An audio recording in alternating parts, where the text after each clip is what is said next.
आज अमे आ मूर्ति प्रतिष्ठा महोत्सव ની અંદર આવ્યા છે ત્યારે ખરેખર અહીં જોતા ભવ્યાથી ભવ્ય કાર્યક્રમ છે મહુવાની અંદર અત્યારે જામો પડ્યો છે સત્સંગનો ત્યારે ખાસ તો સ્વામી બાપાની જે વાત છે અને માણસની આમ માણસની જરૂરિયાત છે રોટી કપડા અને મકાન તો સ્વામી બાપાએ તો કીધું છે કે અમે હોય ત્યાં એક તો પાવડો હોય નગારું હોય અને તાવડો હોય આ ત્રણ વસ્તુ હોય એટલે કે તાવડો એટલે કે ભોજન સમારંભ આવા સમય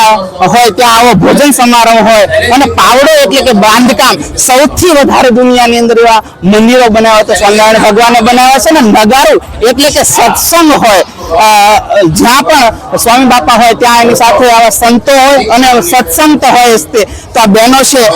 સુરત થી પધાર્યા છે લીલાબાના જે પરમ શિષ્ય છે અમરેલી થી બેન પધાર્યા છે એમની પાસે આ સત્સંગનો થોડોક લાભ લઈશું। અમારા પૂજ્ય લીલાબાને એના શિષ્યો અમને એ જ જ્ઞાન આપે છે કે આ દુર્લભ મનુષ્યનો દેહ મળ્યો છે તો આ દેહ કરીને આપણે ભગવાનને ભજી લેવા જોઈએ। આ લોકમાં આપણે આવ્યા છીએ તો આપણે આત્મા અને પરમાત્મા સાથે મિલન કરવા આવ્યા છીએ અને આ લોક આત્મા અને પરમાત્મા સાથે મિલન કરવા આવ્યા છીએ અને આ દેહ છે એ તો નાશવંત છે માટે આપણે પ્રભુ સંગાથે પ્રીતિ કરી લેવી જોઈએ એટલે તો કહ્યું છે ને પર પ્રભુ સંગાથે ધન પ્રીતડી રે મરી જાઉં મેલીને ધન માલયંત કાળે સગુ નહીં કોઈનું રે મારું મારું કરીને ધન મેળવું એમાં તારું નથી તલભાર અંત કાળે સગુ નહીં કોઈનું રે।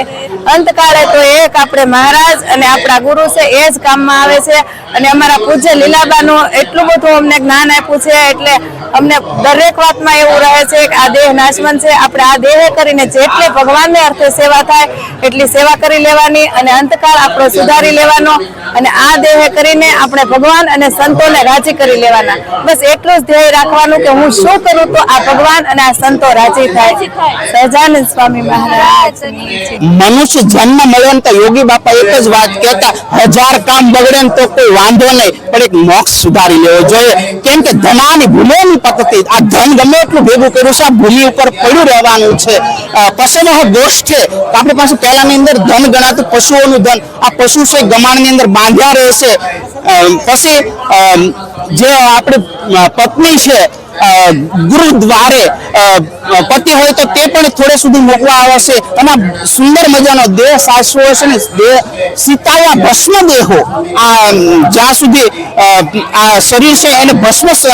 શમશાનની અંદર જશે તો ત્યાં એ ભસ્મ થવાનું છે જન શમશાને ઘણો બધો લોક વ્યવહાર કર્યો હશે તો એ આપણે શમશાન સુધી મેકી જશે આ દેહ છે એ સીતાયા ભસ્મ દેહો પણ કર્માણુ ગચ્છન્તિ જીવ લોક સનાતન ખરેખર માણસની સાથે જતું હોય તો આવું કર્મ જતું હોય છે ને આવું સત્કર્મ બેનો કરવા માટે આવ્યા છે બેનો કેટલા 1200 જેટલા બેનો આવ્યા છે ને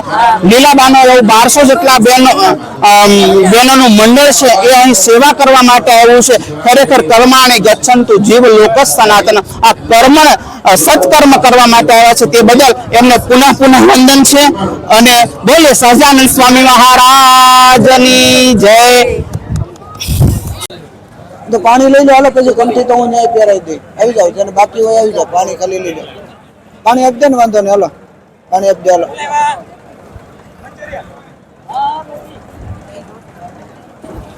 બોલો કાળ માયા પાપ કર્મ यमदूत भयादहम हरिकृष्ण देवम शरणम प्रपोनस्मि सपातुना। बोलो हे भगवान मारी काल थकी कर्म थकी माया थकी पाप थकी यमना भय थकी रक्षा करजो हूँ तमारे शरणे आવું છું बस मैं कीधुं व्यसन नहीं રાખતા दारू नहीं पीवानो मांस नहीं खावानी चोरी हवेरी वटलूनी वटलावनी पंचवर्तमान અને મંદિરે દર્શન કરવા આવજો। પૂજ્ય આપણી વચ્ચે કોઠારી સ્વામી છે જે અત્યારે હરિભક્તોને કંઠી ધારણ કરાવી રહ્યા છે અને બધા જ હરિભક્તો પ્રેમથી લાભ લઈ રહ્યા છે અને ખરેખર આ અન્નનું ખૂબ જ મહત્વ છે। આ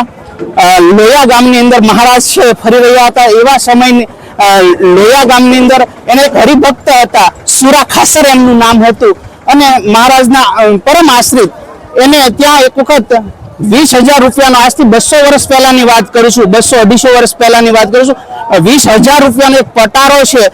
એની અંદર 20,000 રૂપિયા છે. સ્વામી બાપા એ બધું જ તે કોઈ ચોર લૂંટી ગયા અને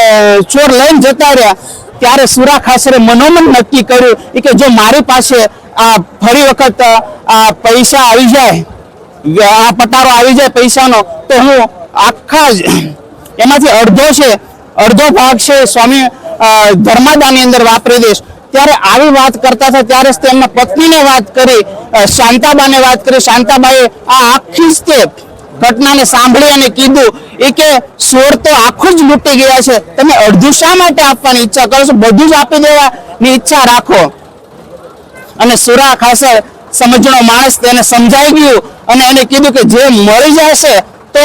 આ જે કઈ પૈસા આવશે તે બધા જ હું ધર્માદાની અંદર વાપરી નાખીશ. અને આ જ પૈસા એક રતિપાય પણ એની અંદરથી ઓછી નથી અને 20,000 રૂપિયા એવી જ રીતે પટારાની અંદરથી મળ્યા અને એને મળી ગયા. ત્યારે એને શ્રી હરિ સહજાનંદ સ્વામીને પત્ર લખ્યો અને કે અમારે ત્યાં પધારો. અને ભગવાન લોયા ગામની અંદર પધારે છે અને ત્યાં એને 60 મણ રીંગણ અને 12 મણ ઘીચી એનો વઘાર કર્યો અને સ્વામિનારાયણ સંપ્રદાયના જે સાધુ હતા એને રોટલા ઘડ્યા અને બધાને ખૂબ હરિભક્તોને જમાડ્યા છે. એટલે કે સ્વામિનારાયણ સંપ્રદાયની અંદર પહેલેથી જ તે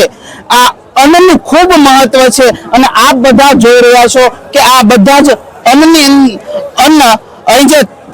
આપણે તાવડાની વાત કરી છે, આ તાવડો એટલે કે ભોજન પ્રસાદ. આવા ઉત્સવ અને સમય હોય છે ત્યાં આવો ભોજન પ્રસાદ સતત શરૂ હોય છે અને આજ તે સ્વામી બાપાની કૃપા છે અને મુમુક્ષોને માટે એક